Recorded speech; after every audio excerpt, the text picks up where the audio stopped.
Hello और welcome student. स्वागत है आपका करण गुप्ता ट्यूटोरियल क्लासेस में, जिसमें हम आज बात करेंगे एक ऐसे टॉपिक पे। ये टॉपिक नहीं, काफी बड़ा कंफ्यूजन है। कई ऐसे फार्मा के स्टूडेंट होते हैं जिनको इस टॉपिक के ऊपर कंफ्यूजन होता है। तो आज हम उसी के ऊपर बात करेंगे और बिल्कुल सिस्टमेटिक वे में मैं आपको क्लियर करूंगा। और आज का जो टॉपिक है जिसमें हम डिस्कशन करेंगे वो है जेनरिक ड्रग्स और ब्रांडेड ड्रग्स।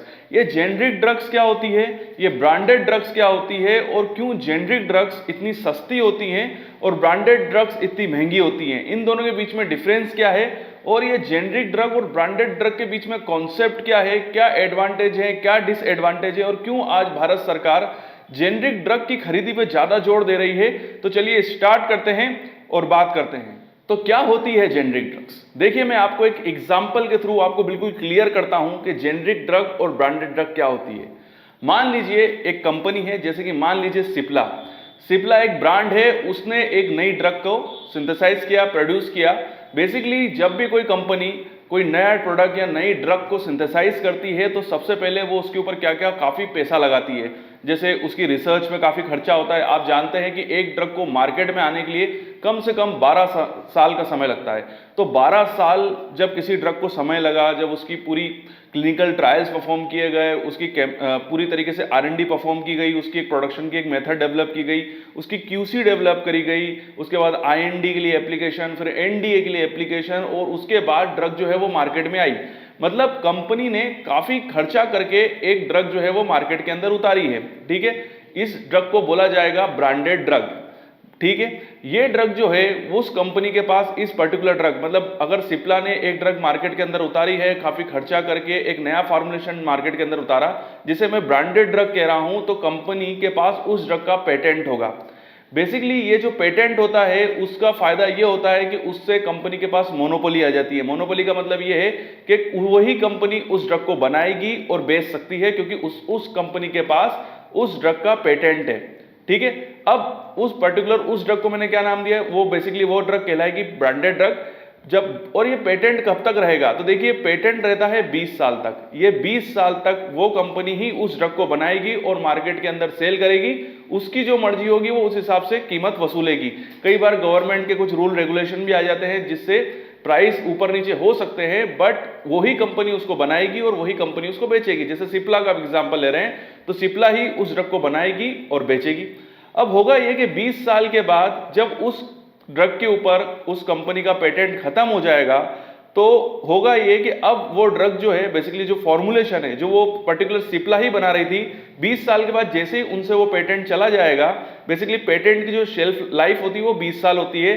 अभी कुछ ऐसा हो गया है, यूरोपियन कंट्री और USA के अंदर अभी पेटेंट की जो लाइफ है वो 20 साल से बढ़ाकर 25 साल कर दी है, मतलब 5 साल का इंक्रीमेंट और कर दिया है। तो इससे ये हो गया है कि अब कंपनी 25 साल तक अपनी पेटेंट ड्रग को बेच सकती है, कोई दूसरी कंपनी वो पेटेंट नहीं बना सकती है। बट होता यह है कि जब कंपनी से पेटेंट खत्म हो जाता है तो उसके बाद दूसरी कंपनीज भी उसी फॉर्मुलेशन को डेवलप करने लग जाती है, मतलब उसी फॉर्मुलेशन को फिर बनाने लग जाती है। मतलब वही ड्रग फिर दूसरी कंपनियां भी बना के बेचना स्टार्ट कर देती है।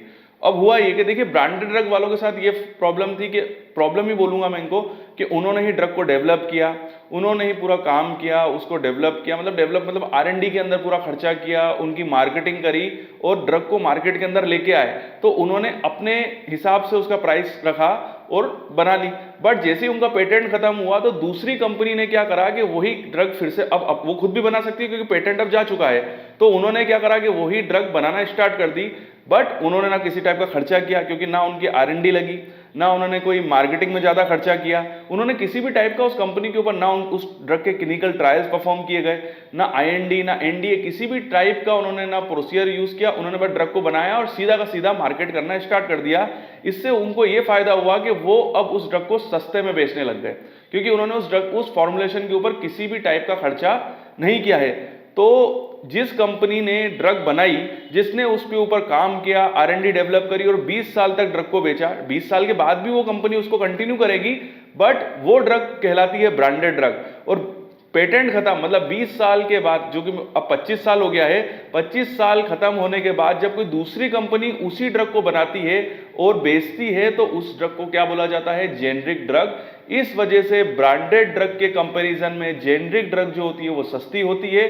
बेसिकली जेनरिक ड्रग और ब्रांडेड ड्रग की एफिकेसी में किसी भी टाइप का मतलब अंतर नहीं होता है, दोनों सेम इफेक्ट देती हैं, उनका डोजेस फॉर्म सेम होता है, स्ट्रेंथ सेम होती है, उनका रूट ऑफ एडमिनिस्ट्रेशन सेम होता है, उनकी स्ट्रेंथ सेम होती है, यहाँ तक कि उनकी इफेक्टिवनेस भी सेम होती है, उनमें किसी भी टाइप का डिफरेंस नहीं होता है। कहने का मतलब यह है कि अगर जेनरिक ड्रग सस्ती है तो कई बार हम मार्केट के अंदर जाते हैं तो हम बोलते हैं सर ब्रांडेड ड्रग देना, और जेनरिक ड्रग को हम कई बार एक तरीके से इग्नोर करते हैं, बट ऐसा कुछ भी नहीं है। ब्रांडेड ड्रग बस महंगी इसलिए है क्योंकि वो उनका खुद का फॉर्मुलेशन है, उन्होंने उस ड्रग के ऊपर काफी पैसा लगाया है, जिस वजह से उस पैसे को वसूलने के लिए वो अपनी ड्रग का प्राइस बढ़ा के रखते हैं। वहीं जेनरिक ड्रग के केस में होता यह है कि जेनरिक ड्रग जो होते हैं वो दूसरे की काम को खुद बनाते हैं, मतलब उन्होंने ना कोई रिसर्च करी, कुछ भी नहीं करा, जो मैं आपको समझा चुका हूं, जिस वजह से उनकी ड्रग का जो प्राइस होता है वो कम होता है।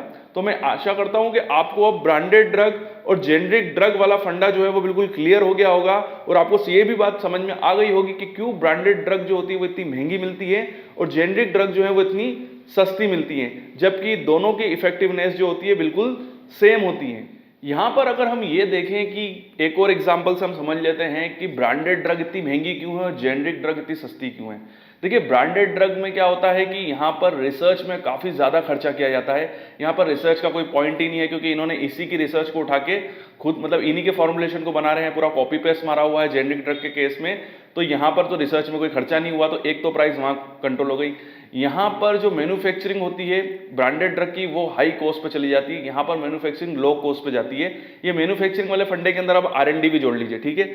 दोनों के सेम क्वालिटी कंट्रोल टेस्ट होते हैं, ठीक है, दोनों ही सेम क्वालिटी कंट्रोल टेस्ट लगाते हैं, जेनरिक भी सेम क्वालिटी कंट्रोल टेस्टिंग लगाते हैं और आपकी जो ब्रांडेड है उनके भी क्वालिटी कंट्रोल टेस्टेड सेम होते हैं। यहां पर एक फंडा उठता है कि जो ब्रांडेड ड्रग वाले होते हैं वो अपनी मार्केटिंग के अंदर ज्यादा खर्चा करते हैं। उसका रीजन ये होता है कि उनका प्रोडक्ट नया होता है, तो वो ज्यादा जोर लगाते हैं, अपनी मार्केटिंग टीम को बहुत अच्छा पेमेंट देते हैं और डॉक्टर्स को विश्वास दिलाते हैं कि हमारा ये नया प्रोडक्ट है और ये बिल्कुल सेफ है, और उसमें काफी खर्चा करने के बाद फिर डॉक्टर्स जो होते हैं वो उनका ड्रग जो नया ड्रग है वो लिखना स्टार्ट करते हैं। वहीं हम क्वालिटी कंट्रोल मतलब इधर बात करें हम जेनरिक ड्रग के केस में, तो यहाँ पर क्या होता है कि 20 साल के बाद वैसे ही वो ड्रग जो होती है, जब तक इनके पास पेटेंट है 20 साल तक, तब तक ब्रांडेड ड्रग मार्केट के अंदर ये बेचते हैं, उसके बाद भी बेचते हैं, बट 20 साल तक अगर कोई ड्रग मार्केट के अंदर बिक रही है तो वो मार्केट के अंदर एक अच्छी पोजीशन पे आ जाती है, जिस वजह से जब जेनरिक ड्रग बनना स्टार्ट होती है उसी ड्रग की, तो उस समय उनको मार्केटिंग पे ज्यादा खर्चा नहीं करना पड़ता है, क्योंकि ड्रग पहले से ही मार्केट के अंदर स्टेबल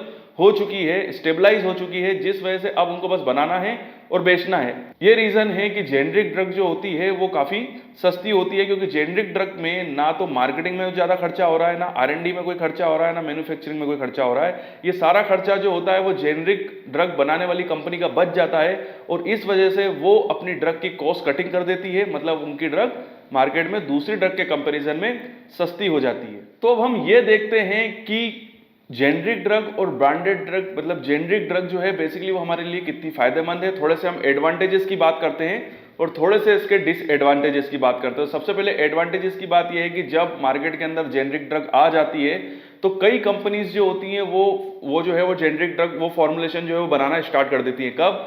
जब उस कंपनी मतलब जो ब्रांडेड ड्रग मतलब वो ड्रग जब पेटेंट चला जाता है ब्रांडेड ड्रग वाली कंपनी के पास से कम 20 से 25 साल तक, तो वही कंपनी जो पहले ड्रग बना रही है ब्रांडेड ड्रग वो ही बना के बेचते हैं 25 साल तक। उसके बाद वो पूरा फायदा उठा लेते हैं और जैसे ही उनका पेटेंट एक्सपायर होता है तो फिर जेनरिक ड्रग बनना स्टार्ट होती है। बट जैसे कि आप जानते हैं कि अगर मार्केट के अंदर उस पर्टिकुलर ड्रग की डिमांड बहुत ज़्यादा होती है तो काफ़ी कंपनीज जो होती हैं वो उस ड्रग को बनाना स्टार्ट कर देती हैं जेनरिक ड्रग से, और उससे होता यह है कि जो ड्रग होता है उसके प्राइस जो होते हैं वो धीरे धीरे गिरने लग जाते हैं। तो काफ़ी मतलब पहले वो जो ब्रांडेड ड्रग के फॉर्म में जब वो ड्रग बिकती थी तो वो काफ़ी महंगी थी, बट जैसे ही वो जेनरिक ड्रग के फॉर्म में आ जाती है तो वो ड्रग जो होती है फिर सस्ती मिलने लग जाती है। तो इससे ये होता है कि जो बेचारे गरीब लोग हैं, जो आम कंज्यूमर हैं, खासकर हमारे देश में जैसे भारत हो गया या जो हमारा साउथ ईस्ट एशिया है वहाँ पर काफ़ी गरीब लोग रहते हैं, उनके पास तो इतना पैसा भी नहीं है कि वो इतना खर्च कर सके अपने हेल्थ से रिलेटेड और महंगी महंगी दवाइयाँ खरीद सके। खासकर उन डिजीज़ के केस में जैसे एड्स हो गया, कैंसर हो गया, या आप कह सकते हैं कि जो क्रोमोसोमल डिजीज हो गई या दिमागी रूप से जो बीमारियां होती हैं जिनकी ड्रग्स जो होती हैं अस्थमेटिक ड्रग्स हो गई, ऐसी ड्रग्स जो काफ़ी कॉस्टली होती हैं, तो वहाँ पर तो बहुत प्रॉब्लम हो जाती है क्योंकि वहाँ पर इलाज का खर्चा भी काफ़ी महंगा होता है और उसके साथ अगर ड्रग्स का खर्चा भी महंगा हो जाएगा तो एक गरीब आदमी तो इलाज करवा ही नहीं पाएगा। तो उस केस में जेनरिक ड्रग्स जो होती हैं वो काफ़ी एक तरीके से मैं ये कह सकता हूं कि बहुत ही इफेक्टिव हो जाती हैं क्योंकि वो कम से कम ड्रग्स का जो कॉस्ट है उसको तो वो कम कर देती हैं। यहां पर मैं आपको एक चीज बताना चाहता हूं कि अभी जो नई एफडीए की यूएस एफडीए की जो गाइडलाइंस आई हैं उससे ये हो गया है कि अब जेनरिक ड्रग बनाना काफी आसान हो चुका है क्योंकि अब यूएस एफडीए की जो नई गाइडलाइन है उसके हिसाब से अब अगर आप कोई जेनरिक ड्रग बना रहे हो तो आपको किसी भी टाइप के clinical trials, pre clinical trials करने की कोई जरूरत नहीं है। आप डायरेक्टली उसी फॉर्मुलेशन का यूज करके ड्रग बना सकते हो और मार्केट के अंदर बेच सकते हो। मैं एक चीज आपको बताना चाहता हूं कि जेनरिक ड्रग ब्रांडेड ड्रग के कंपैरिजन में किसी भी टाइप से कम नहीं होती है, चाहे वो क्वालिटी वाइज हो, इफेक्टिवनेस हो या सेफ्टी वाइज हो। जेनरिक ड्रग ब्रांडेड ड्रग के कंपैरिजन में बिल्कुल सेम होती है और सेम इफेक्ट शो करती है। अब हम यहाँ पर ये बात करते हैं कि जेनरिक ड्रग के कुछ ड्रॉबैक मतलब कुछ नुकसान भी हैं, तो उसमें नुकसान क्या क्या है। जैसे कि पहला नुकसान तो ये है कि जेनरिक ड्रग मार्केट में इजीली अवेलेबल नहीं हो सकती है। वो मार्केट में तभी आएगी जब ब्रांडेड ड्रग का पेटेंट जो होगा वो एक्सपायर होगा, और मैंने आपको बता दिया कि एक्सपायर में कम से कम 20 साल लगते हैं और अब इस 20 साल को बढ़ा के 25 साल कर दिया है। तो उस केस में हमको किसी भी ड्रग की तब तक हमको जेनरिक ड्रग नहीं मिल पाएगी जब तक कि उसका पेटेंट एक्सपायर नहीं होता है। उसके अलावा एक और डिसएडवांटेज अभी देखा गया है वो ये है कि कई जो बनाने वाले होते हैं वो कुछ जेनरिक ड्रग के फॉर्मुलेशन के अंदर कुछ चेंजेस कर देते हैं, जैसे कहीं फ्लेवर का चेंज कर देना या एडिटिव्स में कुछ चेंज कर देना, कलर में चेंज कर देना, या आप कह सकते हैं कोटिंग के अंदर चेंज कर देना। इस टाइप के चेंजेस से होता ये है कि ये चेंज काफ़ी खतरनाक हो जाते हैं। कब? जब कोई एलर्जिक पेशेंट जो होता है वो जेनरिक ड्रग ले लेता है और वो फ्लेवर्स और वो जो कलर होते हैं वो उसके लिए मतलब एलर्जिक रिएक्शन कर देते हैं। तो उन केसेस में भी कई बार जेनरिक ड्रग्स में कई बार इसके नेगेटिव इफेक्ट्स भी देखे गए हैं। यहीं पर कुछ और भी इसके ड्रॉबैक मैं आपको बताना चाहता हूं, जैसे कि बायो इक्विवेलेंस और बायोबिलिटी स्टडी। बायो इक्विवेलेंस और बायोबिलिटी स्टडी का मतलब ये होता है कि ड्रग की कंसंट्रेशन हमारे ब्लड में, मतलब ड्रग जो हो रही है वो कितनी ज्यादा प्योर है और कितनी ज्यादा एक्यूरेट है। कई बार ऐसे भी हुआ है कि जेनरिक ड्रग बनाने के चक्कर में कई ऐसी छोटी कंपनियां या बिल्कुल ही बहुत ही स्मॉल स्केल की कंपनियों ने भी जेनरिक ड्रग बहुत ही सस्ते में बनाने के चक्कर में ऐसी ड्रग मार्केट के अंदर उतार दी है, जिससे होता यह है कि उनकी बायो इक्विवेलेंस स्टडी और बायोबिलिटी स्टडी जो होती है, जो रिजल्ट्स होते हैं वो काफी खराब आते हैं। मतलब उन ड्रग्स में जेनरिक के नाम पे रियल ड्रग होती ही नहीं है और वो बिल्कुल ही अनइफेक्टिव हो जाती हैं। ये काफी खतरनाक है।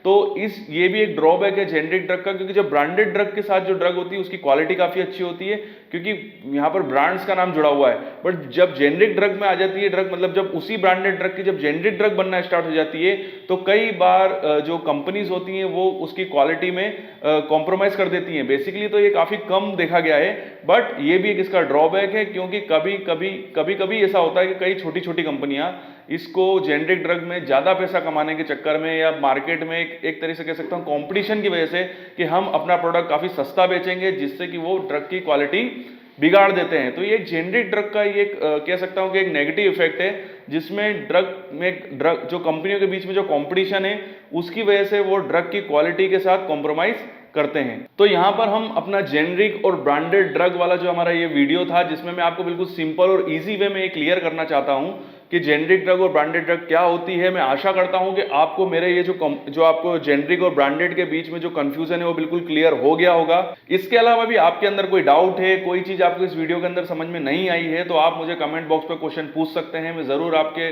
कमेंट्स का जवाब दूंगा।